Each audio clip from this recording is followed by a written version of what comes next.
gikan sa News Center sa Aksyon Radio. Aksyon Radio. Yari ang mga nagapangunang balita sa syudad sa Bacolod kag probensya sang Negros Occidental. Mga balita lokal, nasyonal, sa Aksyon Balitang Bayan. Numero 1, Aksyon Balitang Bayan. Numero 1, two-time kapisanan ng mga broadcasters, Golden Dove nominee for Best Provincial Newscast. Aksyon Balitang Bayan. Numero 1. Aksyon Balitang Bayan. Numero 1. Kagkaroon ang inyo News Team.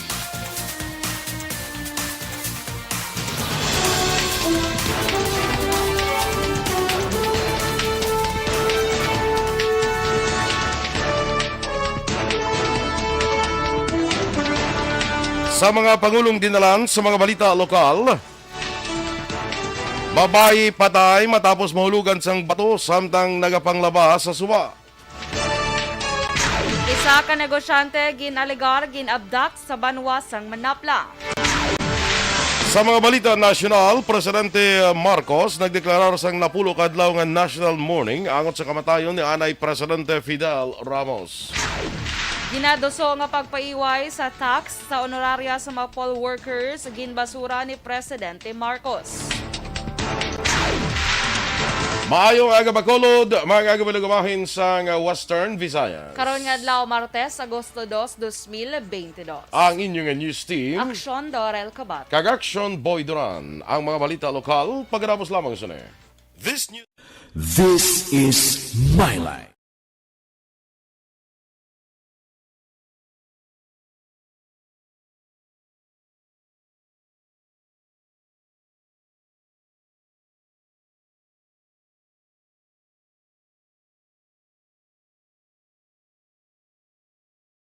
Okay, good morning mga ka-aksyon. Good morning, Action Boy. Yes, Happy good morning, Tuesday Action sa Doors. imo. Happy Tuesday. And, okay. And, Ano nag-black na imo bayo, yaw, no? Hindi Blue na gyapon. Sa mata mo, guro may black guro nga. Kuhan guro. Kasi may black guro nga ano sa mata ko ay. Nga to blue na, do black na pananaw ko sa bayo mo, yaw.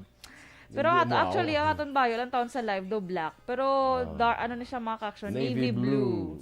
Do pareho lang siya sa Friday, tang uniform, no? Hi, ako si Boy Duran. Ang ibang taga nag-upod ka talang. Gani man. So, dapat, wala ka hindi ka dapat colorblind. Ay, Yes, so, bongga. kinailan na clear ang imong pananawan. Bongga ko to sa nakita kong hi, ako si Action Boy Duran. Uy, Sa kabongga to yaw. Dula lang, karon lang. Ano na Good morning kay Miss G. Sa imo guro interview sa mga... Okay. Oo. Good morning kay Miss Jinky Dialagdon, kay Miss Teresa Linaha Kayaw. Both. Salamat gid sa man namin kay Shoma. Yung tilawan ko gid ang Japanese. Na, siyempre, kita mo. Kaya ako ginag-try ko kagapon bisan na busog ko. Iyo busog. Kita mo, di tilawan lang ko. ako ginag-recommend sa imo. Yes, kag magluwas si Action Boy kanamit sa ilang nga sauce, sila Oh. sausawan, sila nagahimo, di ba? Sila gay mo. Thank you so much, good Miss Teresa, ha? Sa mga magkadto na sa bago, baka kamuda sa iya. No? Oo, aras sa bantayan. Di ba rin siya sa bantayan? Bantayan Park, aras na sila. Nan, so tilawin nyo dira ang siomay ni... Siomay. Anong ngalan sa iya? Ano? Siomay house bala mo? Ano? Ano na ngalan? Damo bala mo po. Sige, sige, sige. Kung hindi siomay Thank you house, so house of much. siomay. Aha. Muna. Thank you so much, good liwat, Miss Teresa. Kag siya ba na? Kaya ba na? Ito na naghambal nga. Ihatag lang na. Sino ganun? Siling ko pila. Ah. Siling ko pila. Ah. Nya. Okay na ko no. Okay na ako, no? Okay nga, tiga. Kita mo pa gadungan na tagapon ko otsik ng bayad. Gani, man. Idalay ko yung wallet. Indala ka gid yung wallet. Bongga, gid. Salamat, Gid. Okay. So, sige. Dito kay Mary Joy Victorino Flores Makawili. Good morning. Kaya Josie Lynn. Good morning, man. Si Susana Lopez. Good morning sa imo. Salamat, Gid, sa 75,000 stars. Ay, 75,000. Salamat Jo. gid, Miss Susana. Yes. Turco Junko, good morning. Kay Dennis Richard Tiboroma, good morning sa imo, Dance. Feeling ko si Dennis, subang practice na ni siya Action Boy. Correct. Oo. Actually, Kay- hindi mo sa kanang practice kaya daw kwan siya eh. Daw anad siya eh. Oh, anak. Kaya na siguro naga-refresh bala sa iya. Sakta. Sakto. Refresh siya. Si Mary Joy Victorino Flores Makawili, tamyaw nilang ko ang iya family. kag sa ila ni Mama Mary, kag Papa Robert Flores sa Barangay Carolan, of course sa Cabancalan City. Kay Cecil Beckbeck, good morning. Naga-monitor man siya. Kay Faustino Capillo Navarro Jr., good morning man. Dennis, yes, August 2 na dance. Kay August 1 gapon. OMG kuno. OMG na actually Maka, Si Ma'am Vanessa Mayo, morning dira sa may barangay Tangub, no? At sige, Exendors, diba karon naman no? Kay standby na sa aton nga mga balita lokal.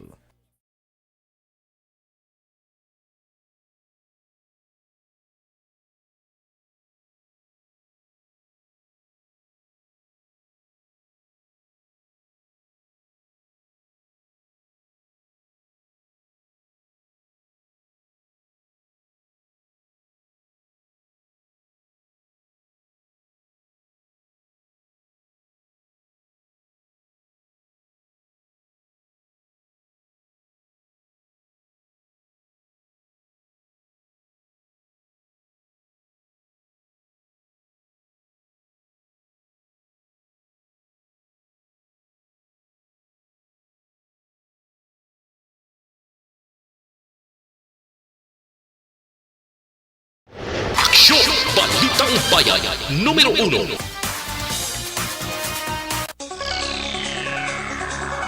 Sa detalye na sa ato nga panguna nga mga balita lokal, dako nga kasubo kakasakit niya ang nabatyagan sang mga pamilya ni Jendelyn Ines, 31 anyos, residente sa Purok, Kabulakan, Barangay Vista Alegre, matapos madagdagan sang dako nga bato sa samtang nagapanglabas ang Domingong adlaw Hulyo 31. Ginpahayag ni Gina Liorca ang iloy ni Jendelyn Ines nga pinakauna ining natabo nga maragdag ang bato kag may nahalitan. Suno kay Gina, nagapanglaba ini sila kaupod ang kaingod balay kag bata sini nga si Jendelyn mga alas 9 sang antak na sang aga sa suba sa nasambit nga lugar kag nagapamunlaw na ini sang nalabhan sang gulpi lang nagligid ang dako nga bato kag naigo si Jendelyn sa likod rason nga ini ang naragdag sa suba kag nalampos sa bakyas. Pahayag ni Gina, gintinguan pa nila nga butungon si Jenelyn bangod ng alsa ang kamot sini pagkadagdag sa tubig apang hindi nila madala rason ng ayot na lang inis tatabang sa nag-agi nga residente. Duwa man ni Gina, sunod sa doktor bangod sa impact sa bato nga nag-igo sa likod sang biktima kag pagkadagdag sini sa suba nadunot ang isning atay, naglupok ang tinae kag bali ang likod sini. Sa karon nakahaya na ang bangkay sang biktima sa ilang mismo nga puluyan. I requested for a comprehensive technical study on the area para if it will be declared a danger zone. Or at least official na halin sa DRR mo, halin man sa City Engineering Office. Angot sa mga balita, nagpakikangot na si Barangay Vista Alegre punong Barangay Lindy de Leon kay Bacolod City Disaster Risk Reduction Management Office Head Dr. Laarni Pornan agud makapatigayon sa inspeksyon kag komprehensibo nga pagtuon sa suba sakop sang Purok, Kabulakan nga masami ginakadtuan sa mga pumuluyo para magpanglaba kag magpaligo. Suno sa kapitan, tuyo sini nga ma-identify kung tubtub diin ang makabig nga danger zone. Dugang pa ini ang pinakauna nga beses nga may nagpanglaba kag na aksidente nagligid ang dako nga bato. Rason nga nadagdag sa suba kag nalampos sa bakyas nga manggintunaan sang kamatayon sang biktima nga si Jenelyn Ines. Panugyan ni De Leon sa mga residente nga likawan ang pagkadto sa nasambit nga lugar agud hindi na maliwat pa ang insidente. Samtang kinaligar nga kidnap naman ang isa ka negosyante sang 5 ka wala pa makilala nga mga persona sa dalan Galo, Barangay 1B, Banwa sang Manapla o kung dalan Galyo. Sa Banwa sang Manapla, pasado alas 6:30 ang takna sang gabi sa Domingo. Ang biktima ang kilala kay William Chua Jr., 33 anyos, tumandok sa siyudad sang Bacolod, apang karon nagapuyo na sa Banwa sang Manapla. Sunod kay Police Major o Police Captain Janic Bermudez, ang hepe sa Manapla PNP, may persona nga napadangat sa reklamo sa kapulisan si Chua, kung personal nga napadangat sa reklamo sa kapulisan si Chua, kag inaligar nga tuyo siya nga ikidnap o kung i-abduct sang 5 ka manlalaki nga nakasuksok sang bonnet. Panaysayon pa ni Chua, halin siya sa basketball game kapapaulo na kontan isang ginbalabagan o kung ginbanggaan sa mga suspitsado. Doon ang pagintinguan nga pusasan sang isa sa mga suspitsado si Chua, kag pasulod sa salakyan apang ini ang nakapalagyo. Patag naman ni Bermudez, paraan pang investigasyon sa kapulisan sa amo nga kaso. Allegation niya na, sir? Oo, ari din siya kagabi. So, wala man, ginapasakay naman siya kung sa lakyan, hindi man niya identify. Hindi man niya identify ang mga bangko. Anyway, ginimbistigan pa namon. Okay. According sa iyo, napautang lang naman siya doon. Nagkapakulot na siya. Ang kabayan sa bahayag ni Police Captain Janick Bermudez sang Manapla PNP. Temporaryo nga ginpasiradaan ang taytay nga ginalabyan gikan sa Purok Riverside, Barangay Maaw, padulong sa Barangay Bakong matapos nag-awas ang tubig sa dalan tugas ang pag-ulan sa nabukid nga bahin sa siyudad sang Bago. Suno kay Dr. Mary Jane Ortizo, tagpamuno sang Bago City Disaster Risk Reduction Management Office sa ilang nga monitoring antes las 5 sang hapon sa Agosto 1, nagsaka ang level sang tubig kag delikado para sa mga motorista bangod posible maanod padulong sa suba, rason nga gindesisyonan nga temporaryo nga ipasira. Dugang pa may alternative route man padulong sa Barangay Bakong, rason nga hindi ini mangin problema sa mga nagabiyahe. Giin pahayag ni Ortizo nga natala na magpatigayon sa inspection ang syudad sa pagpanguna ni Bago City Mayor Nicolas Yulo. Temporary close na to ini para sa ilang seguridad. Based sa monitoring namon nang nagsaka ini mga before 5 PM na ang aton nga opisina may ara ditong satellite office sa Barangay Maaw. Kabahin sa pagpahayag ni Bago City Disaster Risk Reduction Management Office Head Dr. Mary Jane Ortizo. Sa iba pa naton nga balita lokal, pilaso naman ang isa ka lalaki matapos gintiro sa kaugalingon sini nga pakaisa sa Hacienda Luisa, Barangay 13, siyudad sa Victorias. Pasado los 8 ang takna sang gabi sa Hulyo 30. Ang biktima ang ikilala kay Ruben Basa, 41 anyos, kag residente sa Jaime Reyes Street, Barangay 1, Poblasyon Ibi, Magalona. Samtang ang iya pakaisa ikilala naman kay Roland Mirambel, 41 anyos, kag residente naman sa Barangay 13, siyudad sa Victorias. Sunod kay Police Major Joy Eliaga, ang Deputy Chief of Police sa Victoria City PNP, nagamaneho sa motorsiklo si Basa sa gintiro ni Mirambel, kag nakaangkon sa pila sa tuong abaga si Basa. Ginkuha naman ni Mirambel ang motorsiklo ni Basa kag gingamit sa pagpalagyo, samtang nakatigaw naman nga makapangayo sa bulig ang biktima kag karon ginabulong na sa ospital. Sunod kay Eliaga, pagpangimon ang nagapanguna nga rason nga natutukan karon sa kapulisan sa amo nga kaso.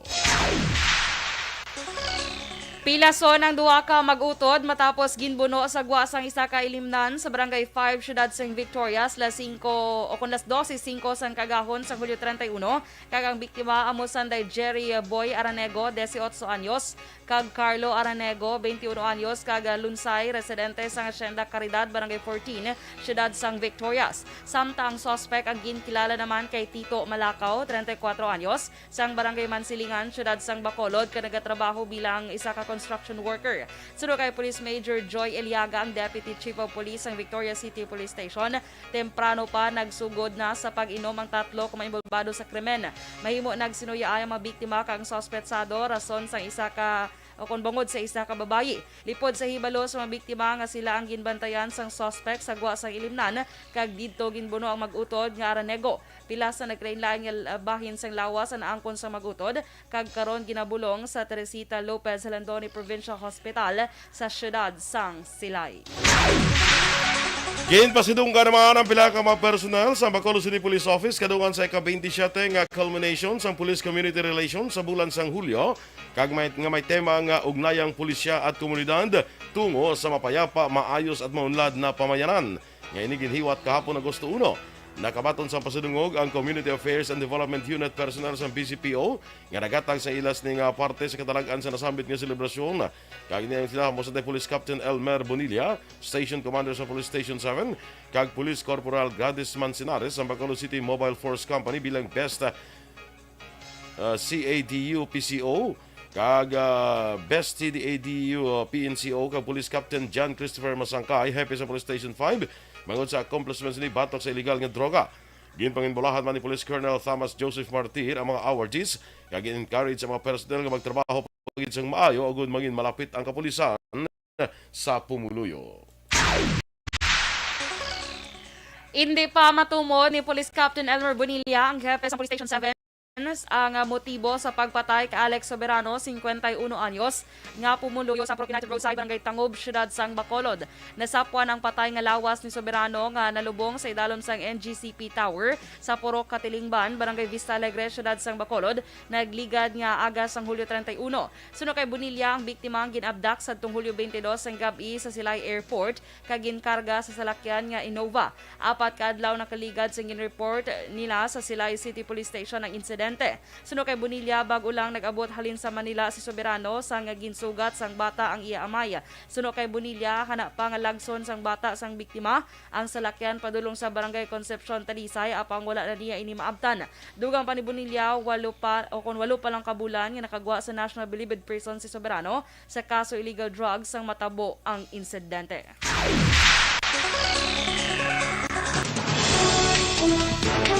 Action Radio Philippines Standard Time, just 6 minutos sa nagaligad sa tak na nga las 6. Presidente Marcos nagdeklarar sang napulo kadlaw nga national mourning angot sa kamatayon ni Anay Presidente Ramos. Samtang ginatusok ang pagpaiway sa tax sa honoraria sa mga poll watchers, ginbasura. Ang detalye sa mga balita nasyonal sa pagbalik sang aksyon, Balitang Bayan numero 1.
Okay, dekada lang.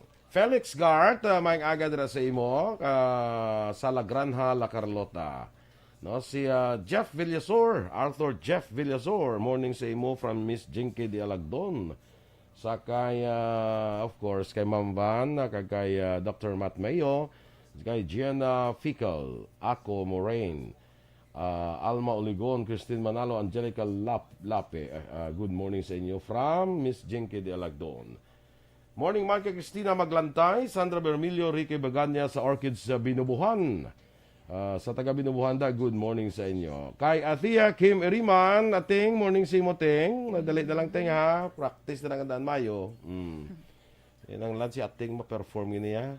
Ha? Kung di mag-perform, wala balon. Wala allowance. Wala allowance. So, andam-andami na daan ang imo nga ting. Dalan lang imo tambourine para may... Correct. Tambourine? Tambourine. oo. Kaga ang suman tada, liog lang Ay, tada. nakala, nag-request sila. Nag-request. Ang bago sa tiyan, di na lang ko lakat ay. Nakadamo mo ni tubo nila man. Pero kung hindi ka sang suman, mas na kuan bisan Balenciana. Alak lain. Kadamo pag mas nagdamo pag Naglain nagsapok. pag Naglain pag yun ang Balenciana. Ay, kalain. Kaya ba si Kamaligya ba si Lula yung Balenciana? Yan, Ti man. mabakal taya Oh, ukoy galing subang baligya, te. Ha? Ukoy ko na subang baligya. Ukoy. Hindi ka dulo, tao. Hindi ka dulo tao. Pwede lang ko kuha na, pwede lang ko kumbo nga lubi blaw. Ay, may lubi namit, no? Saging, tas may lubi, no?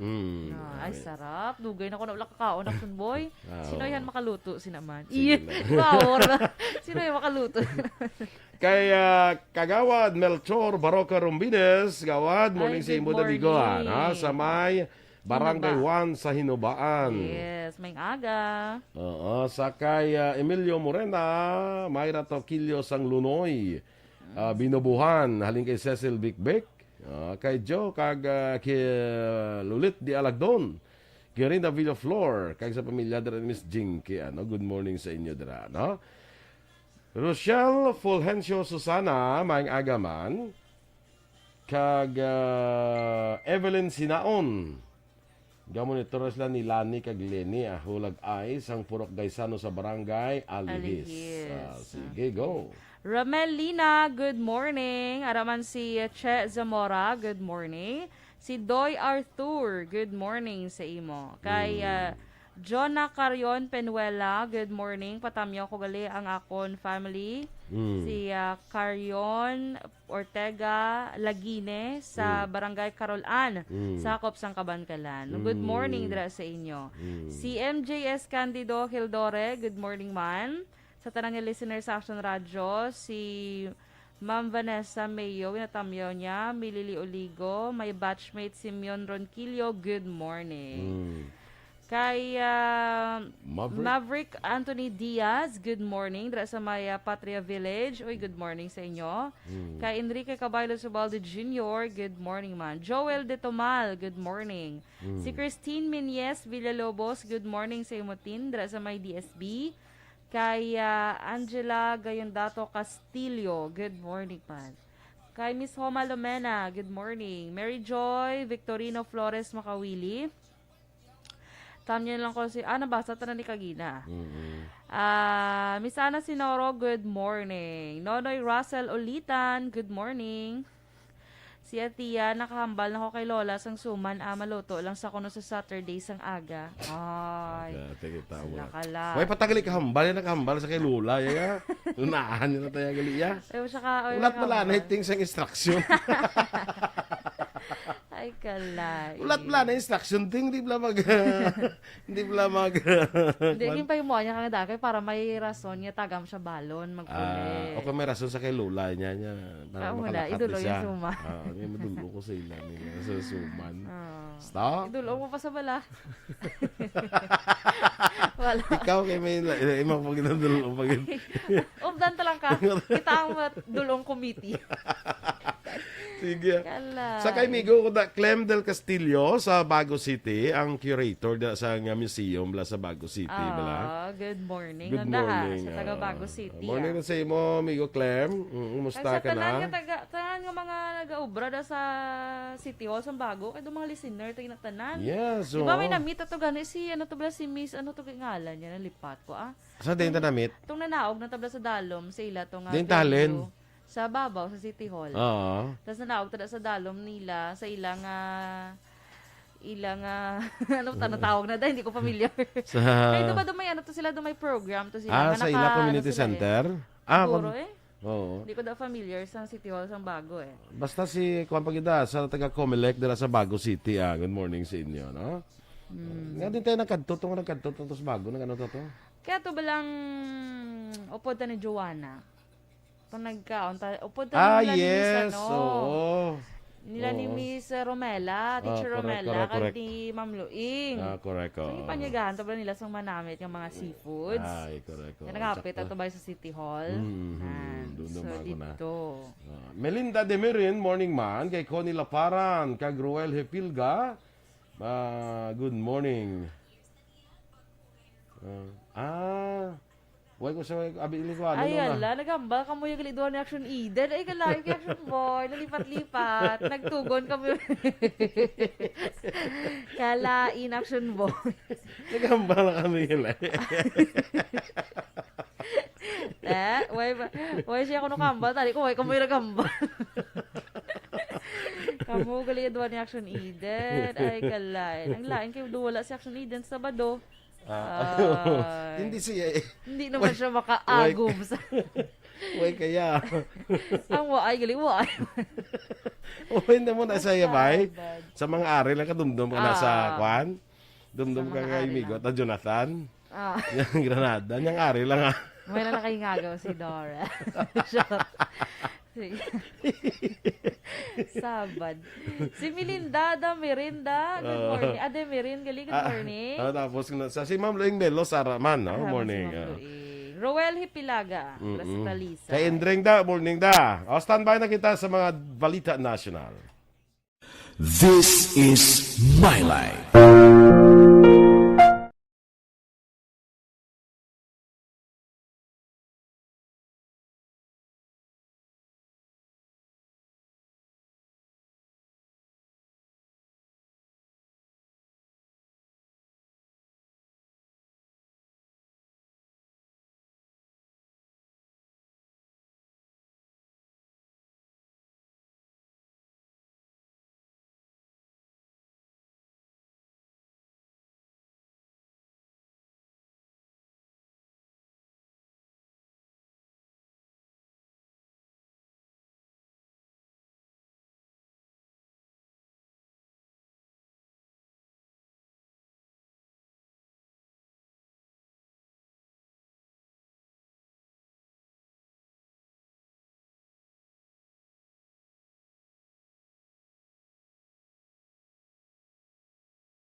Numero 1.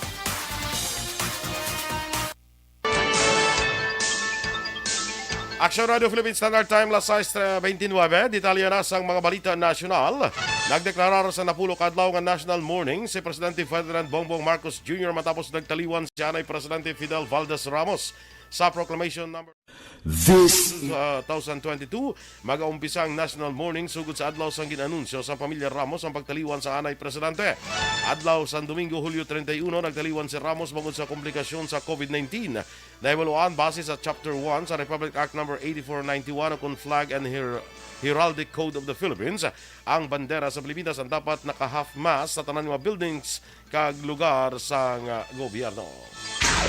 Ginarespeto sa Komisyon on Elections sa COMELEC ang desisyon ni Presidente Ferdinand Marcos Jr. nga i-veto ang hagna nga magapaiway sa tax sa honoraria nga ginabaton sa mga poll workers. Sunod kay COMELEC Acting Spokesperson Rex Laujanco nga ila ginarespeto ang desisyon sang Presidente kag ila nahangpan nga ginapabilin sini ang Equal Protection Clause.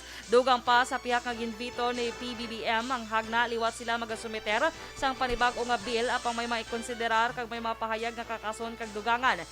Klaro naman ni Laujanco nga amuman ang director sa COMELEC Law Department nga ang Election Service Reform Act ang naghatag honoraria sa mga poll workers ang wala sang tax exemption. Klaro naman sa COMELEC nga wala sang SD cards ginapektuhan sa nagluntad nga sunog sa Palacio del Gobernador sang Domingo sang gabi, Hulyo 31. Ginpahayag nga acting spokesperson Rex Laujanco wala sang SD card sa Information Technology Department kag wala man sang SD card sa bilog nga building sang COMELEC main office. Doon nga pa ni Laujanco, ang mga SD cards ang yara sa secured nga warehouse kag ginapatuman ang hugot nga seguridad kag wala man sang vote counting machine sa lugar sa insidente. Nagpasiguro man sa publiko ang COMELEC spokesman nga wala napektuhan ang election returns kag ini ang ma-access paagi sa 2022 election results.comelec.gov.ph.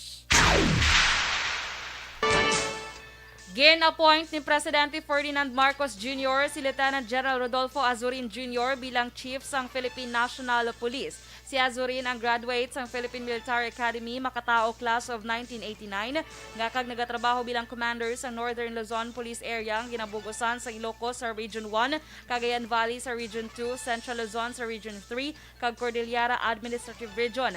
Si Azurin ang anay commander man sa Southern Luzon Police Area ang ginalakipan sa mga areas ng Calabarzon, nga mga Cavite, Laguna, Batangas, Rizal, Quezon, Region 4A, Mimaropa, Region 4B kag Bicol Region. Nanging director man inis ang Directorate for Controllership kag Directorate for Information and Communication Technology Management sa Campo Crame. Masobra naman 7 milyones pesos ang kalitan sa mga infrastruktura ang intugas ang magnitude 7 nga linog nga nag-igo sa Abra kay ibang pangabahin sang Luzon. Sa report sa National Disaster Risk Reduction and Management Council, naglambot sa 704,498,498 pesos ang kalitan nga na-record. Sa amo nga datos sa masobra 3 ako malapit 400 milyones diri sa Ilocos Region, 8 milyones naman sa Cagayan Region kag masobra 300 milyones sa Cordillera Administrative Region. Sunod sa NDRRMC, naglambot naman sa 1,084 ka mga infrastruktura ang nagkalaguba. Kag sa katapusan nga balita national gin-transfer sa Quezon City Police District akong QCPD si Chow Xiao Yumol ang suspect sa pagpangluthang sa Ateneo de Manila University sa Bureau of Jail Management and Penology akong BJMP sa Payatas. Ginpahayag ni QCPD Director Police Brigadier General Remos Medina, ginsaylo si Yumol sa BJMP matapos ang commitment order nga ginpagwa sang Hulyo 29. Sunod sa police report, ang miyembro sang QCPD, SWAT team kag Criminal Investigation and Detection Unit ang nag-escort kay Yumol sa iyang medical examinations antes gindala sa BJMP. Ang QCPD ang napasaka sa kaso murder kag frustrated murder batok kay Yumol. Action Radio Philippines Standard Time, las 6:33. Morning lindra kay Francine Natalie Bautista kag Ninfa Magallanes. Kag Jonalyn Ninial de Cripito. May aksyon inyo pamatiyan aton mga balita diri sa aksyon, Balitang Bayan numero 1. Standby na sa action report, second portion, ubod ka aksyon, Fred Salanga. Balikay kita sa action balita morning edition, ubod gapon sa inyo news team. Aksyon Dorel Cabate. Kag aksyon Boy Duran. Una sa balita, una sa aksyon, sa Bacolod Aksyon Radio. Action Radio.